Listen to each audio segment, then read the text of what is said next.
Comparezco hoy aquí ante ustedes en Fuentevaqueros, en este íntimo marco lorquiano, llamado a recibir el Pozo de Plata que me ha concedido el Patronato Cultural Federico García Lorca, dependiente de la Diputación de Granada, una distinción muy prestigiada que se le ha entregado a grandes personalidades de la cultura con las que yo difícilmente me puedo comparar.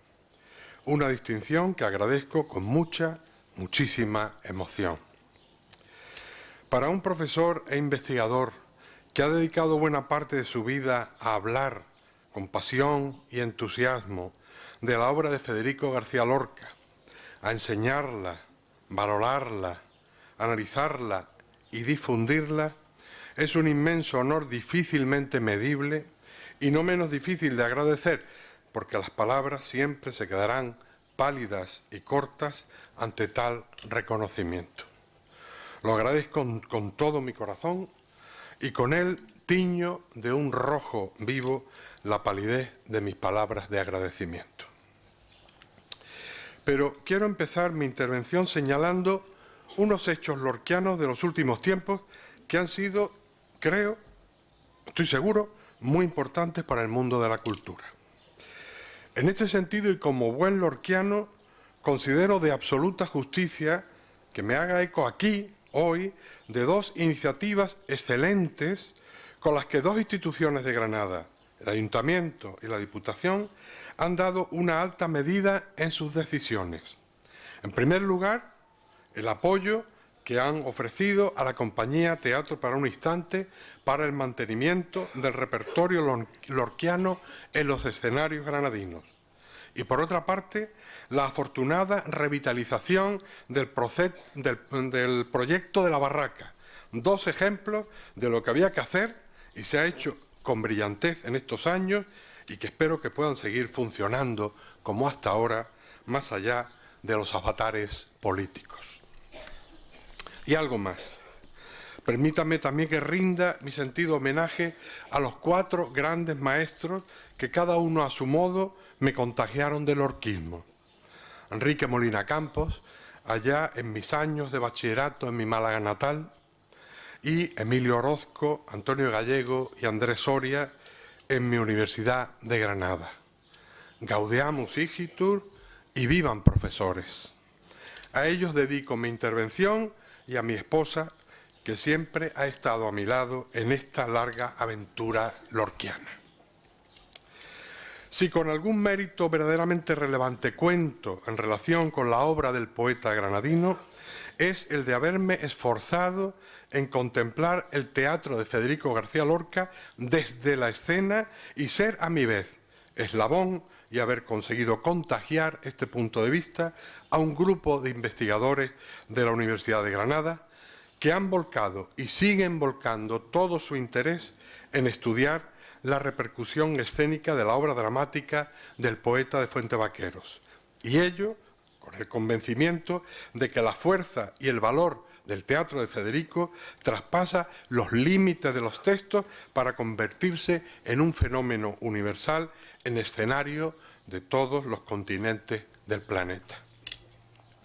Utilizando la imagen del pozo en el sentido en el que la usamos popularmente cuando hablamos de pozo de sabiduría, podría afirmar que para mí el teatro de Lorca ha sido un pozo de vida, fuente de aguas hondas y hondas, de donde pueden emanar y emanan nuevas ideas escénicas, manantial de luz y aguas quietas donde continuamente se pueden descubrir imágenes nuevas, inspiraciones distintas, reflejos de realidad, distorsiones creativas de la naturaleza y tesoros escondidos de lo humano.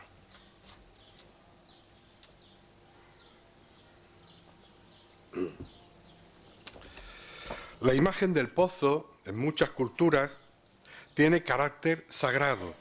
Representa la unión del cielo con la profundidad de la tierra y viene a simbolizar conocimiento, sabiduría silenciosa, verdad desnuda. Mi imagen positiva del pozo ya la fragué en mi infancia en aquellos años 40, vividos junto a mi madre, que ejercía de heroica maestra en un lugar perdido y casi aislado de los montes de Málaga. Allí, a unos 200 metros del pequeño núcleo de casas y en un rincón apacible, medio escondido en una hondonada y sombreado de árboles, reinaba un único pozo que era fuente de vida para los lugareños, a los que proporcionaba un agua sana, fresca y limpia. A ese pozo nos asomábamos los niños y jugábamos a ver, a través de los reflejos fugitivos del agua cercana, imágenes soñadas, fantasías del futuro, formas nuevas, misterios del silencio, ecos que había que adivinar, sombras humanas en movimiento y luces amortiguadas por la hondura. Pues bien, en el Pozo Teatral Lorquiano descubrí que el teatro de Federico García Lorca demandaba la reconstrucción minuciosa e histórica de su gran fortuna en las tablas, de su gran fortuna en los escenarios, porque ahí es donde el teatro da su auténtica y definitiva medida, la medida de todas sus posibilidades. Y este era el sentido de mi propuesta, que trataba de reivindicar que la investigación teatral incorporara de una manera sistemática a su ámbito de estudio las experiencias de la representación teatral, experiencias entendidas como interpretaciones que pueden enriquecer los sentidos del texto y que en todo caso hay que tener necesariamente en cuenta por la propia naturaleza espectacular del fenómeno teatral. Era una demanda de recuperación y estudio de las distintas puestas en escena de sus textos, de los textos del teatro de Federico. La relación de estas puestas en escena con el contexto ideológico y político y su recepción por parte del público y la crítica. El teatro vive en sus representaciones y no en el ilustre panteón de los textos. En ese sentido, la obra dramática de Lorca, como literatura, vive en los textos, pero como teatro vive en la escena y solo en ella. Así, por ejemplo, la verdadera Bernarda Alba de Lorca es la de los escenarios, la que pone en pie la letra dormida que vive en el libro, que por otra parte sustenta a todas las puestas en escena posibles. Las verdaderas Bernardas Alba son las de Juan Antonio Bardén, Ángel Facio, José Carlos Plaza, Alfonso Zurro, Pedro Álvarez Osorio, Gustavo Cañas, Calixto Vieito, Juan Dolores Caballero, las de las compañías Metadones y Teatros o la de Luis Pascual con el bailaor Antonio Canales. Y eso por citar solo algunas de las puestas en escena que he podido ver en los escenarios españoles en los últimos 45 años, serie en la que se han proyectado sobre la obra de Lorca muy diversas poéticas teatrales. Ahí hemos visto la obra de Lorca a través de la óptica del realismo a secas, del realismo poético, del expresionismo, naturalismo puro, teatro épico, simbolismo, teatro del absurdo, feminismo, parodia, comedia musical y hasta el silencio verbal de la danza. Y debajo de todas ellas vive y permanece, oh grandeza, el texto de Lorca, fundamentalmente respetado en todos sus términos. Y es que el propio Lorca me ayudaba en el proyecto con su expresa y decidida defensa que él había hecho en vida de la representación y la escena, porque Lorca no era pura y simplemente un autor de textos dramáticos. Lorca era, por encima de todo, un hombre de teatro situado en el escenario, en el lugar de la representación y como tal fue considerado en su época incluso antes de que una parte importante de sus obras fueran conocidas y llevadas a la escena. En efecto, Lorca dirigía o participaba en la dirección de espectáculos sobre textos propios y ajenos con una conciencia artística, escénica, muy moderna. Así, su alta valoración de la figura del director de escena. Así, su idea creativa de la escenografía teatral. Así, los términos con que afirmaba su libertad de director frente al texto y frente a la tradición. Así, la defensa de la posibilidad de construir distintos espectáculos a partir del mismo texto. Así, su extremada preocupación por el ritmo de la representación y su revalorización de la expresión del cuerpo humano, con lo que se afirmaba como un revolucionario de la escena que luchaba por liberar el cuerpo en movimiento.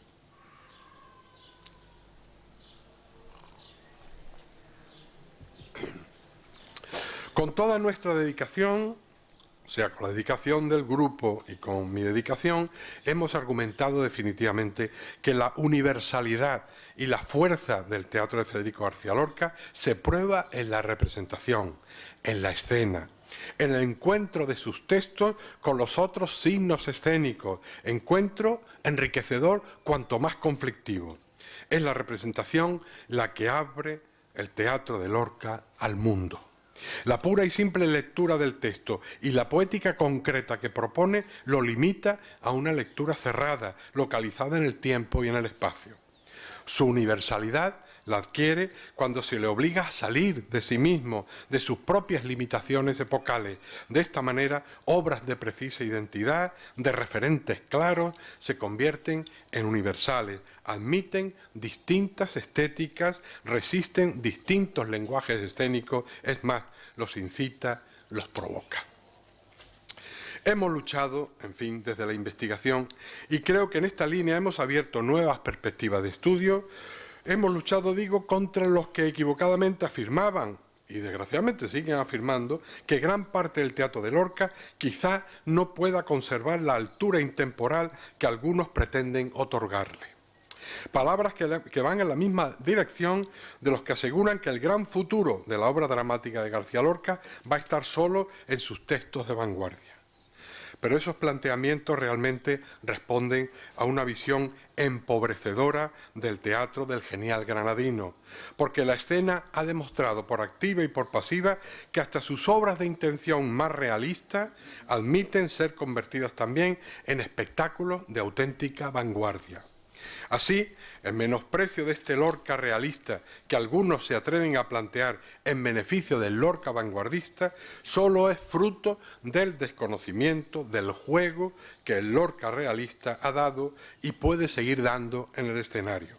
En este sentido, me atrevo a afirmar que si no fuera por la valentía artística de muchos directores teatrales, algunas de sus obras, una de las obras de Lorca, estarían en buena parte periclitadas para una escena contemporánea que ya no quiere ser, sin más, pura arqueología repetitiva o mímesis de sí misma.